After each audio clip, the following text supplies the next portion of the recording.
Deuxième partie de l'Africa Newsroom, nous sommes toujours en compagnie de Simon Tegga, consultant en politique et stratégie de défense, auteur du cinquantenaire français des indépendances africaines. Major Doumbia est également avec nous, il est expert en communication et président du CPR en Côte d'Ivoire. Gratien Okindikiza, éditorialiste, est également resté sur ce plateau. Alors juste avant la pause, nous parlions de l'armée au Zimbabwe qui a regagné ses casernes. Major Doumbia, vous vouliez rajouter quelque chose au sujet donc des événements qui se sont précipités ces derniers jours. Je pense qu'on ne va pas s'éterniser sur cette question. Il faut dire simplement que nous allons faire confiance aux dirigeants qui sont là.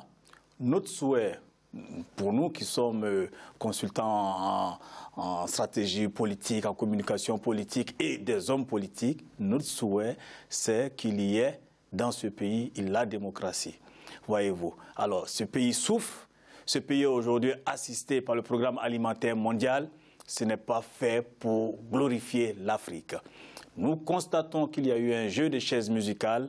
Nous attendons à ce qu'il y ait plus d'ouverture, que l'opposition puisse avoir plus de possibilités de s'exprimer, qu'on puisse mettre en place une élection avec un jeu transparent et que les militaires ne viennent pas se confondre avec les politiques dans un système militaro-politique comme on le constate pour encore s'accaparer le pouvoir pour 10, 20 et 30 ans encore.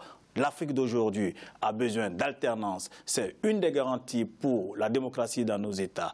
L'Afrique aujourd'hui a besoin de changements. L'Afrique aujourd'hui a besoin de gens compétents. Nous n'allons pas enlever à Robert Mugabe sa respectabilité. C'est un combattant. C'est un combattant pour l'indépendance de son pays. Nous continuons de lui porter tout notre respect. Il est arrivé un moment où ce monsieur devait partir. Il n'a pas su partir. Il a voulu faire une passation de père de mari à femme au niveau du Zimbabwe. Ça ne se fait pas. Ce n'est pas un royaume. Les Zimbabwéens se sont soulevés massivement. Il y a eu même ce qu'on pourrait appeler une insurrection. Mais souvent, des insurrections sont suivies de déceptions. Nous espérons qu'au Zimbabwe, il n'y aura pas de déception. Et que le changement ne se fera pas au profit d'un clan ZANU-PF, vétérans et autres, et qui se fera au profit du peuple zimbabwéen pour la démocratie et pour le bonheur de l'Afrique. Gracie, on voit que, pour revenir un petit peu quand même sur l'armée, que le général Chiwenga est peut-être en passe de devenir le vice-président. On a donc Emmerson Mnangagwa devenu président par intérim. En somme, ce sont en quelque sorte les dessous de la prise de pouvoir par l'armée qui sont en train de se révéler en quelque sorte. Bon, ce n'est pas vraiment la prise de pouvoir par l'armée, mais il faut dire une chose, les militaires en soi, s'ils démissionnent de l'armée, ils sont comme tout le monde, un médecin, un magistrat peut démissionner et devenir candidat à l'élection présidentielle. Donc, il y a certains militaires qui ont bien dirigé l'Afrique, il y a d'autres qui ont instauré des dictatures. Mais comme il a démissionné, il est en droit en fait de se présenter vice-président ou même. Mais c'est quand même les dessous de cette intervention bien militaire. Sûr. L'armée, dès le début, on a compris que l'armée ne voulait pas apparaître en tant que putschiste. Parce que si le Zimbabwe n'était pas dans la zone SADC, à la zone de l'Afrique australe, l'armée aurait fait un coup d'État en bonne et due forme. Mais il y avait un avertissement parce que Zuma, le président sud-africain Zuma, étant un ami à Mugabe, il avait bien averti, il y avait la ligne rouge. S'il y avait un coup d'État, l'Afrique du Sud allait intervenir. Et donc l'armée a bien joué. Un coup d'État, sans le dire. Et maintenant, ils vont placer leur homme numéro 2, c'est-à-dire qui va contrôler en plus ou moins les services de renseignement, l'armée, la police. Donc, ils auront quelqu'un à son niveau. Je ne sais pas si réellement il va se présenter au niveau du ticket en duo ou éventuellement, on ne sait pas, il peut se présenter en tant que président. Écoutez, faisons confiance un peu à la société civile zimbabwéenne qui ne se laissera pas faire et qui l'a prouvé par le passé. Je ne pense pas que l'armée... Qui ne peut pas empêcher le candidat de l'armée, en général. Non, écoutez, vous venez de dire qu'on peut être candidat à partir du moment où on démissionne dans notre corps. Oui, voilà, c'est normal. Il se présente, s'il est élu, bon, c'est tout à fait normal. Non, je crois à une évolution réelle. C'est-à-dire que le Zimbabwe de Mugabe n'est pas éternel. Je crois que ça va changer même par petites touches. Il n'y aura pas la révolution. Je crois que nous souhaitons un renversement des choses rapides. Non, ça n'arrivera pas comme ça. Pour le moment, parce que l'armée, et comme vous le savez, le pouvoir est tenu par l'armée pratiquement dans tous les pays. Quand vous êtes président de la République et que vous n'entendez pas votre armée... Il ne faut pas en faire une normalité. Vous pouvez, bon, c'est pas dans tous les... Vous pouvez perdre le pouvoir à tout moment. Non, ce n'est pas dans tous les pays, mais il y a une certaine... Il n'y a pas de séparation. Excusez-moi. Le chef des armées, le président de la République est le chef des armées. À partir de là, s'il ne tient pas son armée, il ne tient pas son pouvoir. C'est quand même une évidence. Il ne tient pas son pouvoir de l'armée. C'est en civil, ce n'est pas question de tenir l'armée, c'est surtout l'armée de respecter les institutions. Sinon, toute armée en Afrique, même dans le monde entier, même en France, tous les pays, toute armée est capable de faire un coup d'État. Exactement. Mais c'est question de citoyenneté, disons de devoir républicain qui fait que l'armée est au service et sous le commandement du chef de l'État. C'est pour ça qu'on dit que c'est le commandant suprême de l'armée. En effet. Bon. Major Doumbia. Malangawa n'est pas... Je pense qu'on a fait le tour. Oui. Il est un ancien de la rébellion de ZANU-PF. Comme Mugabe. Oui, un ancien militaire de la rébellion. Non, il faut que l'armée puisse rester à sa place. Dans les républiques, l'État, le pouvoir n'est pas géré par l'armée. L'admettre comme normalité est une erreur. Il ne faut pas admettre ça. Ça n'est pas bon. Dans les républiques, il y a la séparation des institutions. L'armée sert la nation. L'armée sert le peuple. L'armée est sous la responsabilité du chef de l'État comme premier responsable de l'armée, mais l'armée n'a pas le pouvoir. Il faut faire attention à ne pas donner le pouvoir aux kakis. Parce que souvent, quand ils le prennent, quand ils sont immiscés, ils ne sortent pas. Mais on a bien vu que là, ils n'ont pas pris vraiment le pouvoir. Ils sont dedans. Non, ils sont dedans parce que, écoutez, je pense que l'armée zimbabwéenne est particulière. Hein.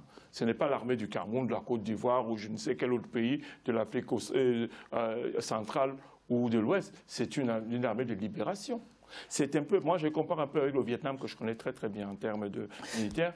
Et ces armées-là qui ont libéré le peuple sont particulières. Et je crois que souvent elles sont même patriotiques. Justement. Je pense que Mugabe a fait quelques erreurs.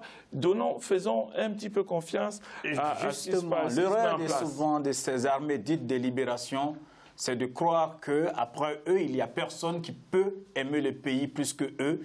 Ils s'arrogent un certain patriotisme qui fait que souvent ils ont du mal à... Il y a aussi, même sans intervention de l'armée, il y a d'autres dictateurs qui pensent que finalement le pouvoir est à eux, alors qu'ils sont des civils, et souvent qu'ils le transmettent à leurs fils. Oui. Alors, on va continuer de débattre de l'actualité africaine dans le grand angle. Carrément.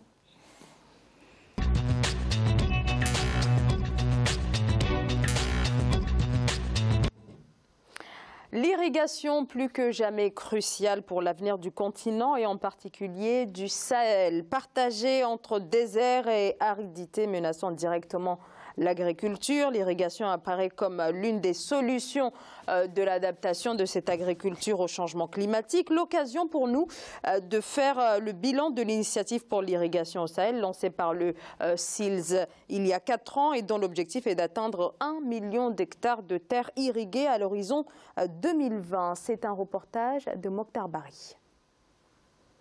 Le comité inter-État de lutte contre la sécheresse dans le Sahel SILS, qui regroupe le Burkina Faso, le Mali, la Mauritanie, le Niger, le Sénégal et le Tchad, avait recommandé lors du forum de haut niveau sur l'irrigation tenu en 2013 à Dakar d'investir dans l'irrigation. La Banque mondiale vient d'approuver le projet d'appui régional à l'initiative pour l'irrigation au Sahel le 5 décembre 2017 d'un coût global de 170 millions de dollars, soit 25 millions pour chacun des pays membres et 20 millions pour les SILS coordinateurs du projet. Tous les producteurs sont des investisseurs. Celui qui a sa petite parcelle de 0,50 hectares, c'est un investisseur. Donc jusqu'aux grands producteurs, ceux qui veulent faire de l'agro-business.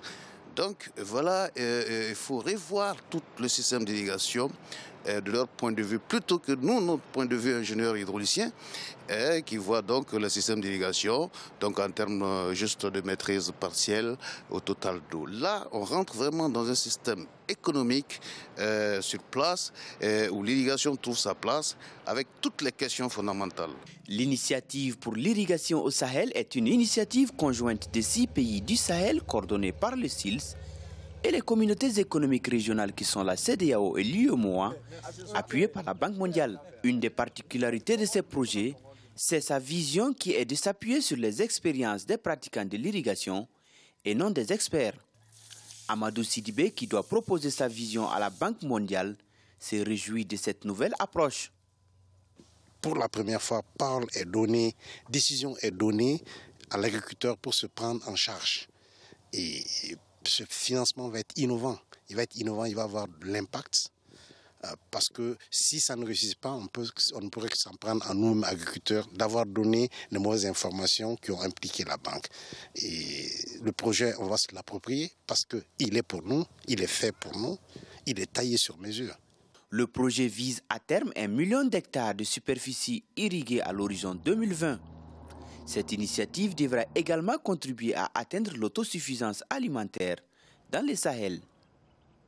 Alors dans cette zone du Sahel, ce sont des précipitations annuelles qui varient entre 300 et 750 mm. Dans cette zone, l'agriculture est donc essentiellement pluviale. Simon Tegga, avec le dérèglement climatique, il est urgent véritablement de passer à autre chose. Oui, je pense que l'irrigation est plus que nécessaire dans la zone sahélienne pour voir prospérer tous les plans qui sont assez nombreux sur l'agriculture dans cette zone de l'Afrique. Je pense que les choses vont dans le bon sens. Il y a l'initiative du Sahel, il y a des partenaires de cette communauté de 13 États. Il y a 13 États dans cette organisation. Et je pense que ce que nous pouvons constater, c'est que ça avance, même si ça avance tout doucement. On peut espérer que d'ici quelques années, cette zone puisse produire beaucoup plus que maintenant, parce que l'Afrique, la démographie de l'Afrique va en s'augmentant. Donc il faut absolument l'accompagner avec des politiques et comme celle-là, qui est absolument nécessaire. On parlait d'1 milliard 300 millions d'habitants en 2050. Je crois qu'on a besoin des terres du Sahel. Alors, quand même, cette zone, c'est 20% du potentiel d'irrigation qui est actuellement exploité, seulement 20%, alors que le potentiel est énorme. On a par exemple le lac Tchad, le fleuve Volta, qui ont donc un énorme potentiel. Comment expliquer cette sous-exploitation, Major Doumbia? Pour moi, cette sous-exploitation s'explique par une volonté politique. S'explique par une volonté politique. Il n'y a pas une véritable volonté politique des dirigeants de ces régions-là de donner aux agriculteurs les moyens de leur indépendance. Vous savez, on ne peut pas, dans un pays, continuer de faire l'agriculture en attendant que la clémence vienne du ciel. Une agriculture basée essentiellement sur la pluviométrie. Ce n'est plus acceptable qu'aujourd'hui, on attend de la pluie et quand la pluie n'arrive pas, on dit bon, c'est le bon Dieu qui n'a pas voulu, on meurt de faim. Ces régions-là, aujourd'hui, 50% des populations de ces régions sont en dessous du seuil de pauvreté. Ce sont des régions rurales pour l'essentiel avec plus de 64% d'habitants qui sont dans la ruralité. Donc il faut permettre à ces personnes-là de pouvoir avoir une certaine autonomie. Donc, en termes de développement, ça, c'est important. Et même l'irrigation dans cette zone-là aussi, je pense que ce n'est pas une problématique qui est liée uniquement à la région, mais elle est mondiale. Parce qu'aujourd'hui, on parle de dérèglement climatique. Aujourd'hui, on parle de désertification. Mais l'irrigation peut permettre, avec l'agriculture, un reboisement de cette zone désertique qui nous permettra d'oxygéner mieux l'humanité, qui ne se limite pas aux frontières. puisque un désert qui apparaît de plus en plus en Afrique peut avoir un impact à Sarajevo ou à Paris. Donc c'est l'humanité tout entière qui doit se mobiliser autour de ces problématiques-là. Les problématiques de l'eau, de l'irrigation dans ces zones, les problématiques des forêts qui sont détruites au Brésil, ça concerne tout le monde. Il n'y a pas de frontières pour ces choses-là. Donc nous sommes heureux qu'aujourd'hui, les États se mobilisent, que la CEDEAO se mobilise. Mais cette mobilisation, ça doit aller au-delà des discours. Soutenir, comme ça a été montré dans le documentaire, les agriculteurs eux-mêmes qui ont des techniques, les petits agriculteurs, pour irriguer leurs zones. Mais il n'est pas se limiter à là. Il faut des politiques fortes. C'est-à-dire l'irrigation aussi, c'est l'irrigation publique. C'est-à-dire ce sont les États qui doivent s'engager. Ailleurs, il y a des systèmes d'écluses qui sont mis en place. Vous avez parlé des fleuves que nous avons. Mais les systèmes d'écluses peuvent remonter l'eau d'une zone à une autre. Voyez-vous, ce sont des systèmes qui existent. Le Panama, vous avez vu comment les écluses ont été mises en place pour traverser toute l'Amazonie pratiquement. Donc c'est ça, il faut que les États se mobilisent, il faut qu'il y ait une action volontariste pour changer les choses. Et c'est ce qui manque. Gratien. Je pense que pour moi, on ne peut pas faire la fête vraiment en disant qu'on a 170 millions de dollars pour 6 pays pour irriguer. Le problème, il est mal conçu. Et on a de mauvaises solutions. Pourquoi? Parce que les gens, les dirigeants raisonnent d'en haut, d'une façon macro. Ils regardent, qu'est-ce qui manque dans le Sahel? C'est l'eau, l'eau de la pluie. Qu'est-ce qu'on va faire? On va amener de l'eau qui va passer. Et il faut qu'on demande aux gens de planter. C'est-à-dire que le problème devait être raisonné à partir de la base pour se dire concrètement, on a besoin de quoi? Ça fait beaucoup de litres qu'on va détourner, beaucoup d'eau qu'on va détourner pour une production minime, éventuellement. Il va y avoir des grandes sociétés, des multinationales qui vont en profiter de cette manne, qui vont profiter de ça pour irriguer, gaspiller l'eau dans cette zone. Or, il faut passer à une autre chose. On peut irriguer, mais il y a le soleil. Que fait le soleil? Le soleil assèche les terres. Et de cette façon, l'eau irriguée s'évapore. Donc, l'eau n'est pas maintenue. Il faut entrer au niveau des techniques. Il faut protéger la terre, ne plus retourner la terre, comme je le dis souvent, ne plus retourner la terre, protéger la terre et irriguer avec peu d'eau, mais que l'eau qui est irriguée ne s'évapore pas tout de suite. Et aussi essayer d'utiliser cet argent pour financer d'autres techniques. Il y a des techniques, par exemple, pour faire des capsules qui captent l'eau, très peu d'eau et qui maintiennent l'eau au niveau de la plante à tel point qu'on peut planter même sans pluie. Donc c'est une technique moderne et les Africains peuvent aussi développer pour l'étendre dans plusieurs zones, dans plusieurs pays. Essayer vraiment de partir de la base, de concevoir autre chose. Qu'est-ce qu'on apprend dans les manuels? Qu'est-ce qu'on voit dans les pays où on maltraite la terre comme en Europe, où il y a les engrais chimiques, il y a beaucoup d'eau pour irriguer. Nous, on n'a ni les engrais chimiques, ni assez d'eau. Il faut utiliser la tête. Oui, alors moi, ce que je voulais dire, aller dans le même sens que vous, c'est de constater d'abord qu'il y a une solidarité. C'est-à-dire qu'il y a 13 États qui mettent en commun leurs moyens. Mais quand on sort le chiffre, 175 millions de dollars, c'est ridicule. C'est quand on parle de 13 États, ce n'est pas 175 millions de dollars qu'on devait nous avancer comme chiffre, on devait avoir 10 fois plus, ou même 13 fois plus, pour faire véritablement ce que mes amis, mes compagnons sont en train de dire. C'est qu'il faut des moyens.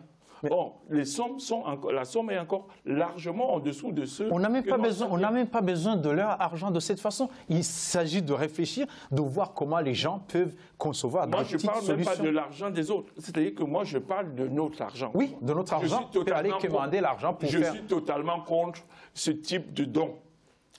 Alors, 175 millions de dollars, c'est très peu d'argent pour donner à 13 États. C'est ridicule. C'est qu'il faut que les Africains commencent à accepter, à refuser certains dons. 175 millions pour 13 États, c'est donné à 6 États. C'est donné à 6 États, le Burkina, le Mali, le Tchad, le Sénégal. Non, mais ça concerne tout le monde. Oui, ça déjà, concerne un projet. Ça ne fait pas sérieux pour des Africains d'aller demander de l'argent à la Banque mondiale on est d'accord. pour irriguer leur terre. On est bien d'accord. Et au-delà de ça, il y a que même quand on met en place des politiques agricoles dans la zone, la commercialisation des produits de cette agriculture-là, il y a encore des difficultés parce qu'il n'y a pas d'échanges véritables commerciaux entre ces États-là. Il y a la question des échanges. Il y a la question des politiques agricoles communes. Nous sommes ensemble dans des communautés, la CEDEAO par exemple, mais vous ne le verrez rarement. Les ministres de l'agriculture de la CEDEAO se réunissent pour dire, écoutez, voilà, nous avons tel nombre d'hectares dans notre zone qui est aujourd'hui en train d'être intégrée politiquement. Qu'est-ce que le Burkina fait en termes d'agriculture? Qu'est-ce que la Côte d'Ivoire ne doit pas faire? Comment nous faisons pour nourrir notre population? Comment nous vendons entre nous? Donc, il y a cette réflexion qui doit être faite en amont. Mais ce n'est pas fait parce qu'on parle de dérèglement climatique, parce qu'on se retrouve à un sommet où on parle de dérèglement climatique. On envoie quelques miettes pour contenter les Africains et ça fait beau. Mais cet argent, beaucoup de cet argent reste dans les bureaux. Voyez-vous, beaucoup n'arrivera même pas aux paysans. Et donc, c'est un peu ça. Il faut une véritable politique agricole commune. Nous avons aujourd'hui l'UEMOA, nous avons la CEDEAO, ce sont des entités politiques. Il faut réfléchir au-delà. Il faut que nos paysans ne se limitent plus à cette agriculture à la houe, à la daba. Voyez-vous aujourd'hui comment satisfaire l'autosuffisance alimentaire. Vous allez en France, je vais en Seine-et-Marne et autres, un seul agriculteur fait le travail de 1000 agriculteurs en Afrique. Il faut que ça change. Nos dirigeants, nos politiques préfèrent prendre l'argent, acheter des cortèges de voitures qui ne servent à rien à part que de faire de l'artificiel. Pourtant, donner une machine, une moissonneuse-batteuse à une coopérative, ça pourrait nourrir beaucoup de personnes. C'est ces nouvelles choses-là, c'est cette nouvelle façon de penser qu'il faut avoir. Penser à l'intérêt de nos populations, savoir que quand on est politique, ce n'est pas pour se servir, mais c'est pour servir le peuple. Et cela, on peut le faire en se privant de quelques voitures, de quelques avions en plus pour donner des moissonneuses-batteuses, des outils, des tracteurs à nos paysans. Je pense que les moissonneuses-batteuses ou les tracteurs ne vont pas vraiment nourrir les Africains. Il y a un vrai problème d'abord. Je ne pense pas. Je crois que... Alors moi, je profite un petit peu de ce qui se passe au Sahel pour parler un petit peu du bassin du Congo. C'est-à-dire que là, on est en train de chercher l'eau pour nourrir, pour développer l'agriculture. Pendant ce temps, les forêts du bassin du Congo sont prises en étau par les prédateurs. Et là également, il ne faudrait pas qu'on se retrouve demain dans une situation où il va falloir trouver de l'eau ou trouver je ne sais quelle forêt pour replanter les choses. Donc je crois qu'il faut, et là également, avoir un œil vraiment sur pour la préservation de l'écosystème en Afrique centrale. C'est une réflexion globale qu'il faut avoir sur ces questions. Merci beaucoup. On va marquer une courte pause. Restez avec nous. À tout de suite.